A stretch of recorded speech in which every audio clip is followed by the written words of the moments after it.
Good morning friends, हमने start किया था यूनिट डायमेंशन चैप्टर। तो यूनिट डायमेंशन का ये 5th लेक्चर है।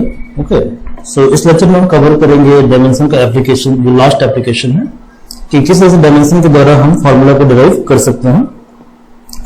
तो हमने इससे पहले जो वीडियो मतलब डिस्कस किया था, इसके बारे में थोड़ा एक बार जान लेते हैं। ठीक है, सो application of dimension formula. So dimension formula के बारे में बेसिक हमने बताया था, कवर किया था video number 1A 1B।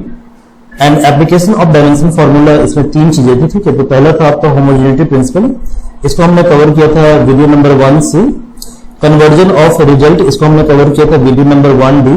Okay, and जो लास्ट एप्लीकेशन है डायमेंशन फॉर्मूला का, दैट इज रिड्यूसिंग रिजल्ट, इसको हम कवर करेंगे प्रेजेंट वीडियो में। ओके, इस वीडियो के बाद जो वीडियो आएगा उसमें हम IIT JEE के प्रॉब्लम को हम सॉल्व करेंगे। ठीक है, तो अभी तक हमने मतलब इस video, at the end of this video आप HC वर्मा का जो फर्स्ट चैप्टर लगभग उसको कवर कर चुके हैं। ठीक है,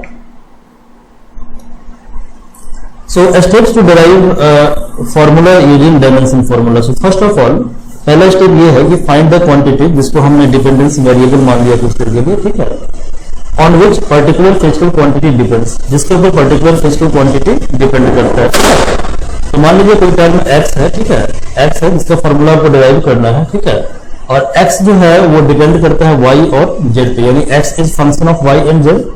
तो आप इसको लिखोगे, फॉर्मूला को लिखोगे x equal to some constant y का पावर a और z का पावर b। ठीक है, फिर आप क्या करोगे, write dimension formula of each term in equation first. ये जो आपका इक्वेशन फर्स्ट आया है। ठीक है, यहाँ पे x का डायमेंशन फॉर्मूला लिखोगे, y का डायमेंशन फॉर्मूला लिखोगे और z का डायमेंशन फॉर्मूला लिखोगे।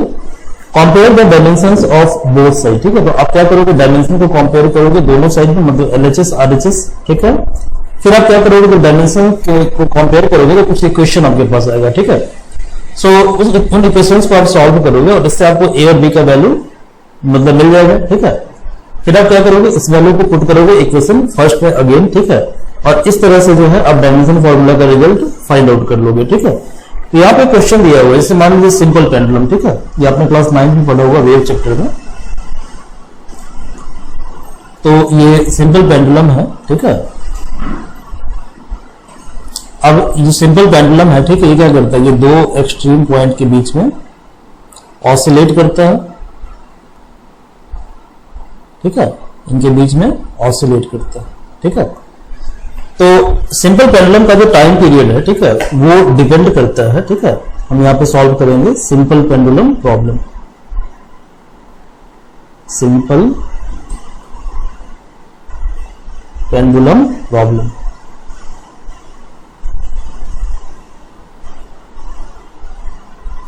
तो हमने मान लिया कि जो बॉब जो है इसका मास m है और ये एक फिक्स पॉइंट से कनेक्ट है। ठीक है, और स्ट्रिंग का जो लेंथ है, जिस स्ट्रिंग से कनेक्ट है, इस स्ट्रिंग का लेंथ आपको L है, दिस इज L। ओके, और ये एक्सपेरिमेंट हम अर्थ के ऊपर कर रहे हैं। ठीक है, तो सिंपल पेंडुलम का जो टाइम पीरियड है, it is function of length of the string, mass of the bob and acceleration due to gravity. ये आपका स्टेप नंबर 1 है। I am sorry, step 1। Okay, तो that means t equal to, आप लिख सकते हो कि t is proportional to LA MB GC, where ABCR dimension का मतलब पावर होता है। ठीक है, तो these are dimensions of length, mass and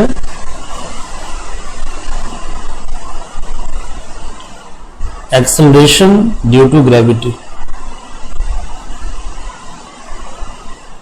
Good, तो आप लिख सकते हो t equal to some constant LA MB GC, आप इसे इक्वेशन नंबर फर्स्ट मान लीजिए। ठीक है, अब देखिए स्टेप 2 क्या है, right dimension formula of each term in equation first. तो यहां देखिए टर्म क्या क्या है, टर्म है यहाँ पे टाइम, यहाँ पे कांस्टेंट, लेंथ, मास, ग्रेविटी। तो step number 2, step number 2, time का डायमेंशन क्या होगा, टी होगा, आपने पढ़ा है कि कांस्टेंट का डायमेंशन नहीं होता, नंबर इज डायमेंशनलेस, लेंथ का डायमेंशन l होगा, मास का डायमेंशन m होगा और एक्सेलरेशन ड्यू टू ग्रेविटी होगा L2 LT2, ठीक है, LT-2। अब इसको आप सिंप्लीफाई कीजिए तो आप लिखोगे इसको टाइम इज t, फिर LA MB और LT2 है तो LC T-2C। अब यहाँ पे देखो जो LHS है यहाँ पे सिर्फ टाइम है, ठीक है, मास और लेंथ नहीं है। तो आप लिख सकते हो ना कि किसी भी नंबर का पावर 1 होता है और किसी भी नंबर को 1 से मल्टीप्लाई करेंगे, ठीक है, तो उस नंबर पे कोई भी इम्पैक्ट नहीं पड़ेगा।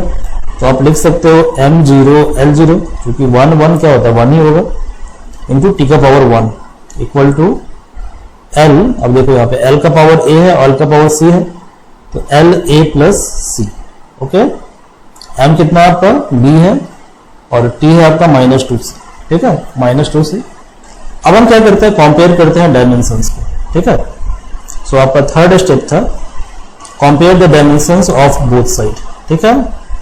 तो हमने कंपेयर किया डायमेंशंस को,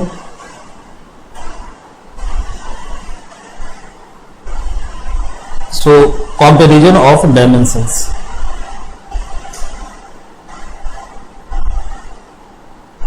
ओके, तो क्या होगा, यहाँ पे m टू द पावर 0 है और यहाँ पे m to the power b है, तो b इक्वल टू 0, ये फर्स्ट इक्वेशन आएगा।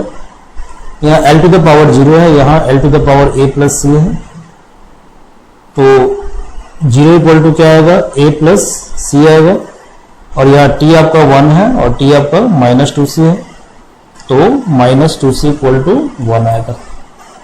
अब देखो यहाँ पे -2c इक्वल टू 1 है, that means c equal to कितना होगा -1/2, और a इक्वल टू कितना है, तो a plus c equal to 0, that's why a equal to -c, so it's -1/2, that is +1/2। Okay, तो देखो a तुम्हारा आ गया 1/2, c आ गया -1/2, ठीक है, और b कितना 0। नाउ तुम्हारे पास जो रिजल्ट है a इक्वल टू है 1/2, b equal to 0, c equal to -1/2।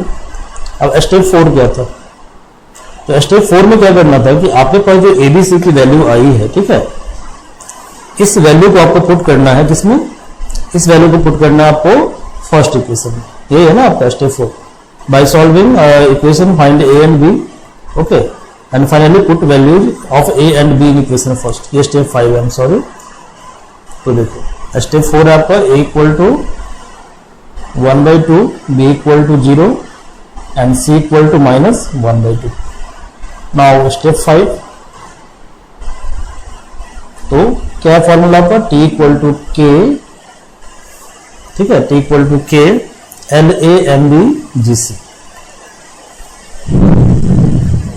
LA MB GC। तो आप लिख सकते हो t equal to k LA, a का वैल्यू कितना आया है, a आपका है 1/2, MB b कितना है 0, और g कितना है, सॉरी c कितना है -1/2। तो इसको आप लिख सकते हो कि L टू द पावर 1/2, देखो नंबर का एनी नंबर का पावर 0 क्या होता है 1 होता है, तो ये 1 हो गया, g का पावर -1/2। तो इसको लिख सकते हो तुम k L का पावर 1/2, g का power 1/2, that is k L by g इसका पावर 1/2। तो दैट्स वाई 1/2 क्या होता है, रूट होता है ना जी, तो k रूट L बाई जी, ठीक है। अब देखिए जो कांस्टेंट है इसकी वैल्यू एक्सपेरिमेंटली फाउंड की जाती है, ठीक है। तो एक्सपेरिमेंटली k की वैल्यू 2 पाई होती है, k की वैल्यू 2 पाई होती है, तो तुम्हारा फॉर्मूला क्या हो जाएगा, फॉर्मूला हो जाएगा t equal to 2 pi root under L by G. तो देखो एक तो इस तरह का फॉर्मूला, एक तो इस तरह क्वेश्चन पूछता है, ठीक है। एक क्वेश्चन पूछता है, कई बार क्या होता है कि जैसे कुछ यूनिट, जैसे आप यहाँ पे जितने भी यूनिट्स थे, ठीक है, जिससे फिजिकल क्वांटिटी डिपेंड कर रहा था, ये दे वर फिक्स्ड, क्या कहते हैं, फंडामेंटल यूनिट्स। तो फंडामेंटल यूनिट्स जब दिया हुआ है तब रिलेशन डिराइव करना थोड़ा सिंप्लीफाइड होता है, ठीक है। लेकिन कई बार क्या होता है कि कुछ पर्टिकुलर यूनिट जो है वो डिपेंड करता है डिराइव्ड यूनिट के ऊपर, तो यहाँ चीजें थोड़ी कॉम्प्लेक्स हो जाती है, ठीक है। जैसे क्वेश्चन देखो, क्वेश्चन नंबर 2 दिया हुआ है,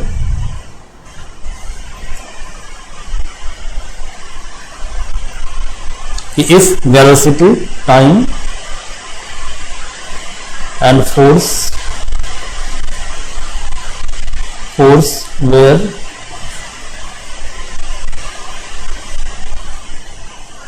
chosen as basic quantity, मतलब fundamental quantity,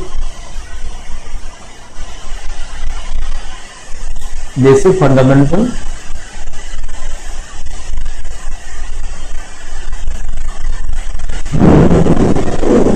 quantity, find dimension formula of mass, find dimension formula of mass। अब यहां पे आपने क्या किया, आपने मान लिया कि आपको मास का डायमेंशन फार्मूला निकालना है जो डिपेंड करता है वेलोसिटी, टाइम और फोर्स के ऊपर। तो इसका दो तरीका, एक तो है कि मतलब आप हिट एंड ट्रायल मेथड से इसको सॉल्व करो, ठीक है, but that's very complex method, ठीक है। कई बार क्या होता है कि प्रॉब्लम जो काफी कॉम्प्लेक्स होता है, ठीक है, और आपका जो तुक्का है वो प्रॉपर्ली नहीं लग पाता है, ठीक है, तो आप क्वेश्चन में गलती कर सकते हो, ठीक है। ओके, जैसे हिट एंड ट्रायल मेथड से हम करते हैं पहले इसको, तो मेथड 1 आप जानते हो कि force equal to mass into acceleration होता है, और आपका जो गिवन क्वांटिटी है वो है वेलोसिटी, टाइम और फोर्स, ठीक है।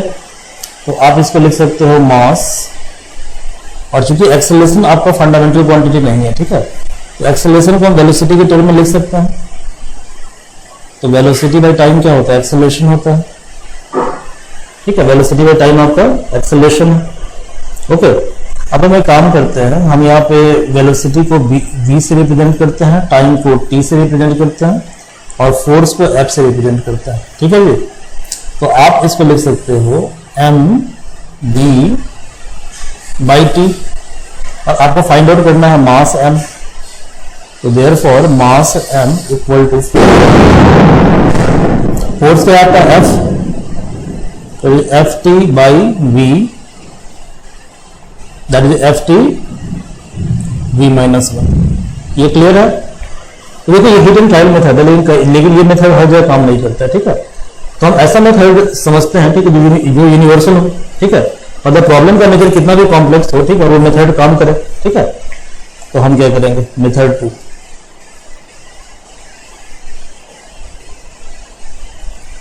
मेथड 2 आपको फाइंड करना है मास का dimension formula in terms of velocity, time and force. तो हमने मान लिया कि ये जो मास है it is function of velocity, time and force, ठीक है। तो आप लिख सकते हो ना, mass equal to some constant, velocity a, dimension of t is b, dimension of force is c। इस सब इक्वेशन नंबर फर्स्ट मान लीजिए, ठीक है। अब देखिए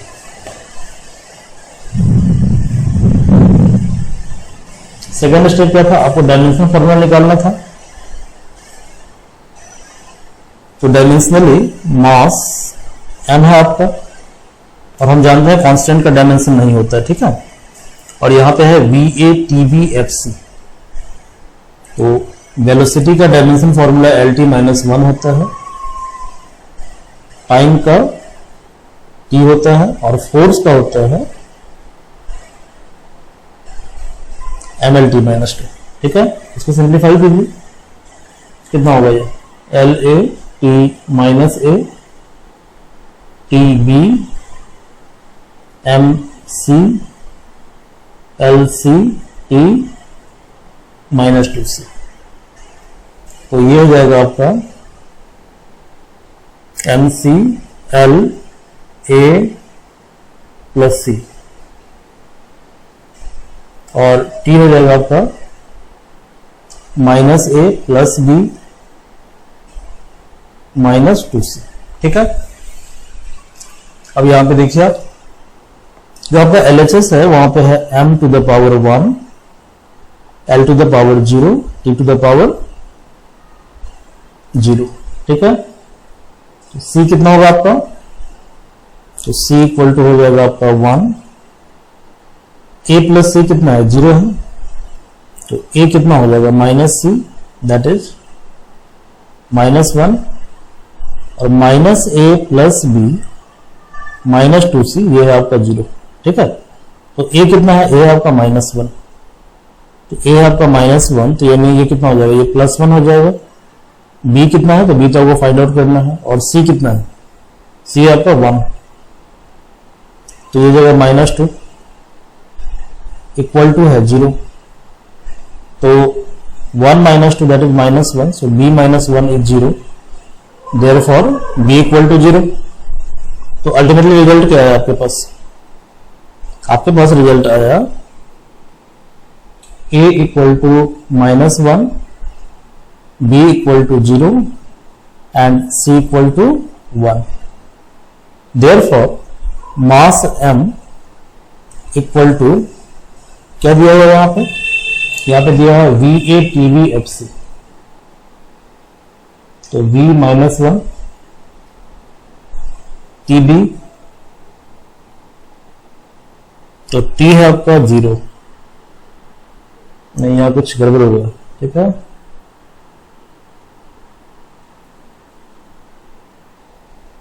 ओ सॉरी, हमने यहाँ पे गलती कर दिया था, B -1 इक्वल टू 0, तो B इक्वल टू यहाँ पे 1 होगा। ठीक है, so b equal to 1, okay, so it's m equal to v minus 1 tb यानी t1 and fc, तो f1, so it is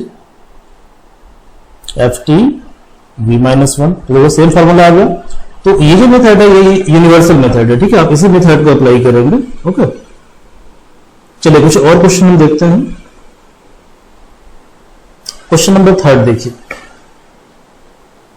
3rd number question ये है कि जो सेंटीपिटल फोर्स होता है, ठीक है, सेंटीपिटल फोर्स एक फोर्स होता है। ठीक है, जब आप सर्कुलर पाथ पे मूव करते हो, ठीक है, सर्कुलर पाथ पे मूव करते हो, ठीक है, तो दो फोर्स लगता है। एक फोर्स लगता है टेंजेंशियली, एक फोर्स लगता है टेंजेंशियली, और एक फोर्स लगता है आपको रेडियली, मतलब रेडियस के लॉन्ग। ठीक है, तो रेडियस के लॉन्ग जो फोर्स लगता है उसको बोलते हैं सेंट्रीपिटल फोर्स। तो ये जो फोर्स है इसको बोलते हैं सेंट्रीपिटल फोर्स। तो यहां पे क्वेश्चन में ये दिया हुआ है कि जो सेंट्रीपिटल फोर्स होता है, ठीक है, वो डिपेंड करता है, मतलब कि ये कह रहा है कि सेंट्रीपिटल फोर्स का जो फॉर्म है is in form of MAVB CR। तो आपको फाइंड आउट करना है value of AB and C। तो find values of AB and C।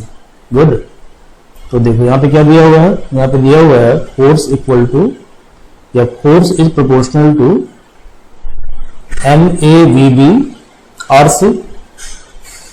तो क्या करोगे, F इक्वल टू क्या लिखोगे, some constant, your mass is A, velocity is B and radius is C. Now you know force equal to MLT minus 2. Constant have no dimension, mass का dimension formula M होगा, velocity क्या होता है LT minus 1, और radius तुम्हारा होता है L। Simplify करो इसको, क्या होगा ये MA LB T minus B L C. Solve करो, कितना होगा MA L B plus C LB plus C, और T कितना होगा, T होगा माइनस बी। ठीक है, कंपेयर करो इसको। यहां पर A है 1, तो A equal to 1, minus B equal to -2, तो B इक्वल टू कितना होगा 2 होगा, और B प्लस सी आपका 1 है, तो B है 2 प्लस C इक्वल टू 1, तो C आपका हो जाएगा -1। तो देखिए फोर्स क्या होगा, फोर्स होगा K MA VB, ओके, और RC, तो ये हो जाएगा K MVA square by R। Next question आपका है क्वेश्चन नंबर 4 कि जब कोई सॉलिड स्फीयर मूव करता है लिक्विड के द्वारा, ठीक है, तो लिक्विड क्या करता है, उसके मोशन को अपोज करता है, ठीक है, ओके। यानी जब सॉलिड स्फीयर मूव करेगा किसी लिक्विड के अंदर, तो लिक्विड के द्वारा इसके ऊपर रेजिस्टिव फोर्स लगाया जाता है, F रेजिस्टेंस।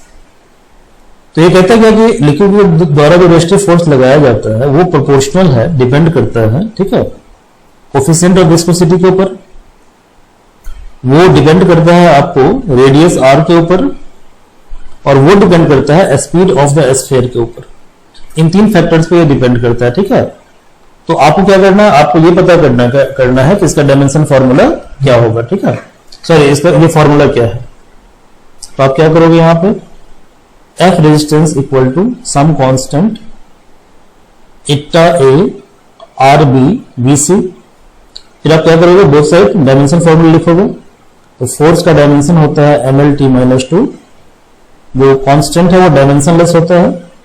अब इटा का डायमेंशन होता है ML-1 आप वीडियो नंबर 1 देख लीजिए, उसमें मैंने बताया था आपको। तो ML-1 इसका पावर A, रेडियस है आपका R, और वेलोसिटी है LT-1C।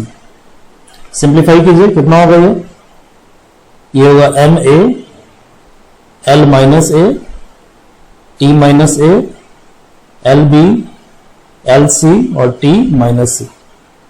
सिंप्लीफाई कीजिए इसको, MA L -A plus B plus C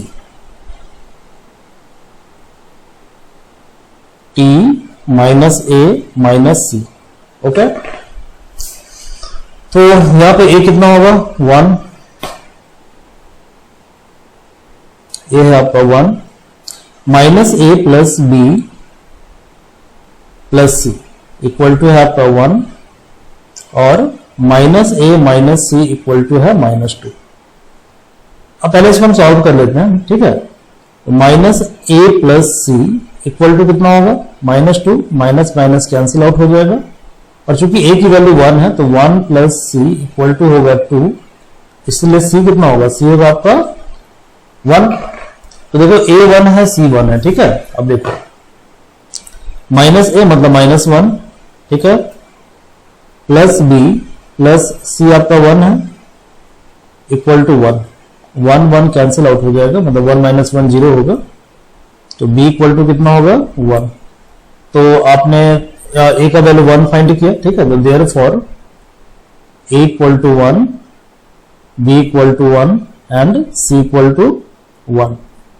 so formula क्या होगा फोर्स का, जो रेजिस्टिव फोर्स है that is some constant into eta A, ठीक है। क्या है आपका फॉर्मूला, इटा A RB BC that is इटा RB because power is 1, तो K इटा RB, ये आपका आंसर है। अगला क्वेश्चन देखते हैं, क्वेश्चन नंबर 5। इस क्वेश्चन में कि एक वायर जो होता है, वायर के अंदर जो हीट प्रोड्यूस होता है, ठीक है, जब वायर को आप हीट करोगे, ठीक है, सो वायर का पोटेंशियल अप्लाई करोगे, ठीक है, तो क्या होगा, वायर से हीट जनरेट होगा ना जी। यहां मान लो वोल्ट मीटर है, यहां मान लो रेजिस्टेंस है,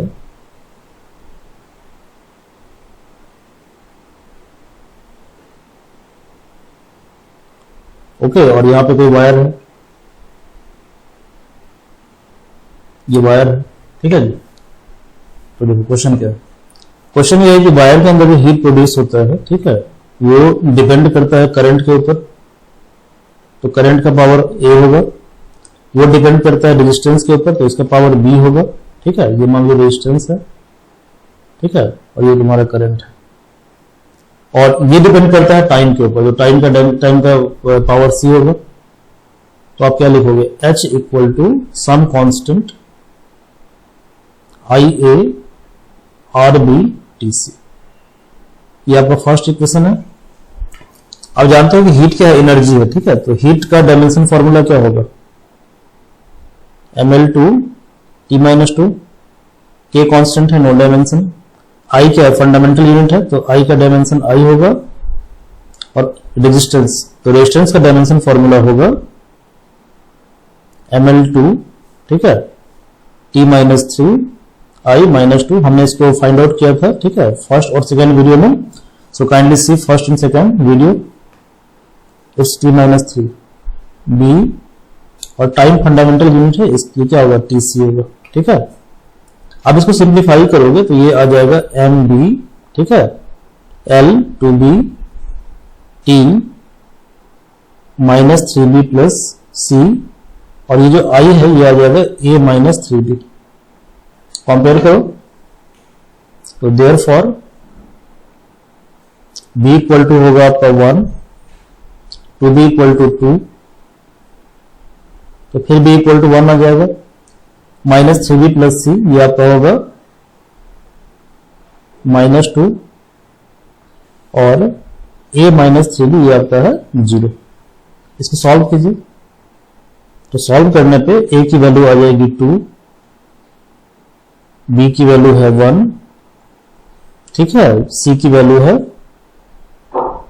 1, ठीक है, तो h इक्वल टू कितना होगा, तो therefore h equal to some constant I square R T, ठीक है, some constant I square R T. Okay, चलिए कुछ और क्वेश्चन हम देखते हैं, ठीक है।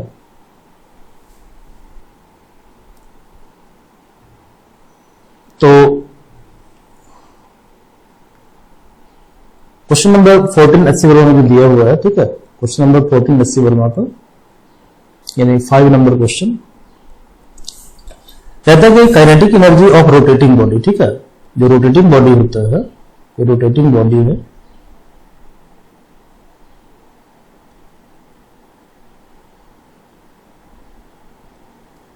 ठीक है, सो काइनेटिक एनर्जी जो रोटेटिंग बॉडी का है,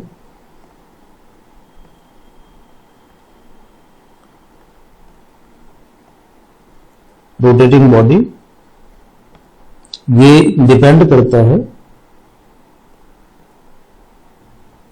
ओके, ये डिपेंड करता है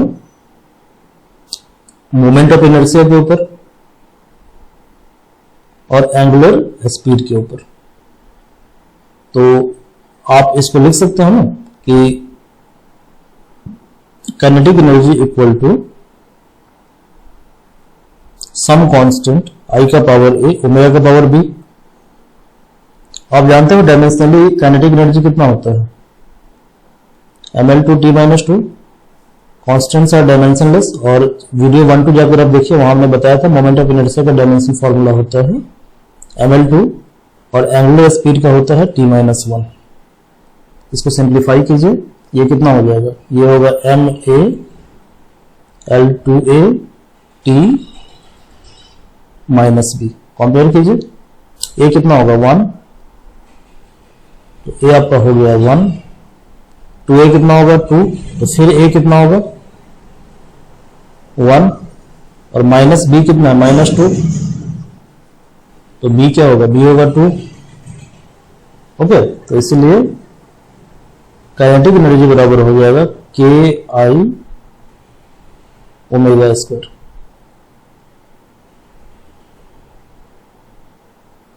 k I ओमेगा स्क्वायर, ठीक है। चलिए नेक्स्ट क्वेश्चन देखिए, अगला क्वेश्चन,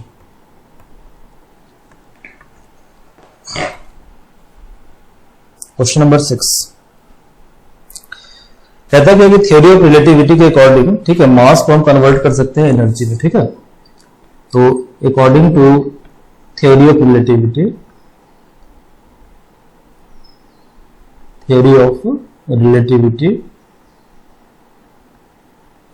जो एनर्जी जो है, ठीक है, ये प्रोपोर्शनल है MACV, मतलब मास और वेलोसिटी ऑफ लाइट। ये C है, ये वेलोसिटी ऑफ लाइट है, ठीक है जी। तो E इक्वल टू क्या होगा, some constant mass into velocity of light, equation first. अब देखो डायमेंशन फॉर्मूला एनर्जी का होता है mL2T-2, K या कांस्टेंट है, मास का m होगा और वेलोसिटी का होगा LT-1। सिंप्लीफाई करो इसको, ये आपका हो जाएगा MA LB T-B। सो यहां कितना है, A equal to 1, B equal to 2 और minus B equal to -2। Ultimately solve करने पे आ जाएगा A equal to 1, B equal to 2। तो therefore energy equal to K m1 c square, that is K mc square, okay, K mc square। ऐसे ही एक question दिया हुआ है आपको कि frequency of vibration of string, ठीक है, जो frequency of vibration of string है ये डिपेंड करता है, ये डिपेंड करता है, फंक्शन है किस किस का, ये फंक्शन है लेंथ L का, ये फंक्शन है टेंशन T का। तो टेंशन एक तरह का फोर्स है, ठीक है, टेंशन T, और टेंशन को उन्होंने F से डिनोट किया है, और ये फंक्शन है मास पर यूनिट लेंथ का, ठीक है। यहाँ m जो है मास नहीं है, ठीक है, m क्या है, मास पर यूनिट लेंथ है, ठीक है।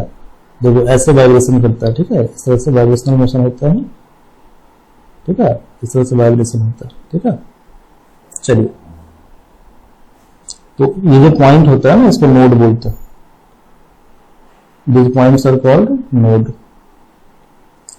तो यहां पे क्वेश्चन दिया हुआ है कि फ्रीक्वेंसी जो है that is proportional to LA FB, और ये मास पर यूनिट लेंथ है, ठीक है, तो MC, ओके। तो देयरफॉर आप लिख सकते हो frequency equal to some constant LA FB और MC, इक्वेशन फर्स्ट।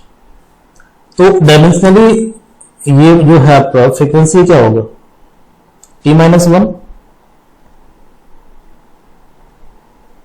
सो डायमेंशनली फ्रीक्वेंसी आपका T-1 है, ठीक है। फ्रीक्वेंसी क्या होता है, 1 by time period equal to some constant, constants are dimensionless, length A है, L है, फोर्स क्या है आपका mL/T-2, इसका पावर है B, और ये मास नहीं, ये है मास पर यूनिट लेंथ, ठीक है, मास बाय लेंथ, mL-1, इसका पावर C। इसको सिंप्लीफाई कीजिए, ये है LA MB LB T-2B MC L-C। Simplify करो इसको, कितना होगा, m to the power B plus C, L का पावर कितना होगा, A plus B, A plus B minus C, और T का पावर कितना होगा, -2B, ओके। अब देखो LHS में क्या है आपका, M0 L0 T-1, गुड। तो B प्लस C कितना होगा, 0। सो if B plus C equal to 0, then C equal to what, -B। अब इसको बंद करके रखो, ठीक है। अब देखो A plus B minus C, ये भी 0 होगा, और जब T वाले कंपेयर करोगे तो -1 इक्वल टू कितना होगा, -2B। इसको कैंसिल आउट कर दो, तो B की वैल्यू कितनी हो जाएगी, 1/2। अब B तुम्हारा 1/2 है, तो C कितना होगा, -B, दैट इज 1/2, ओके। अब देखो A plus B plus C equal to 0 है, तो A है आपका कितना, A आपको फाइंड करना है, प्लस B कितना है, B है आपका -1/2, और C कितना भैया, तो C है आपका कितना, -1/2, तो C है आपका -1/2, ठीक है। तो ये आपका हो गया 0। फिर से देखो A है आपका A प्लस B, B कितना है, B आपका B है आपका 1/2, सॉरी मैंने गलती दिया था, b इज 1/2, ओके, और c है आपका minus minus 1/2, so 1/2 plus 1/2 that is 1, तो a प्लस 1 इक्वल टू 0, तो a कितना हो जाएगा आपका, ये हो जाएगा 1, चलो इसको फेयर में लिखते हैं, now a equal to 1, b equal to 1/2 और c इक्वल टू माइनस 1/2, ठीक है, c equal to minus 1/2, okay. अब क्या करोगे, तो देखो, therefore frequency mu equal to some constant LA FB MC,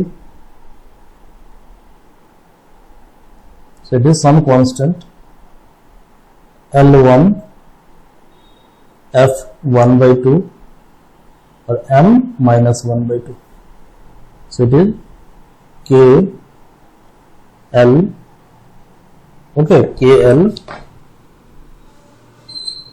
good, और F/M इसका पावर कितना हो जाएगा, 1/2, अच्छा एक का वैल्यू कितना फाइंड किए थे, क्या जाएगा, गड़बड़ होगा, a is -1, okay, a plus 1 equal to 0, that's why a equal to -1, तो a is -1, ठीक है, तो a is -1, so it is k/l, so it is k/l root under f/m, ठीक है।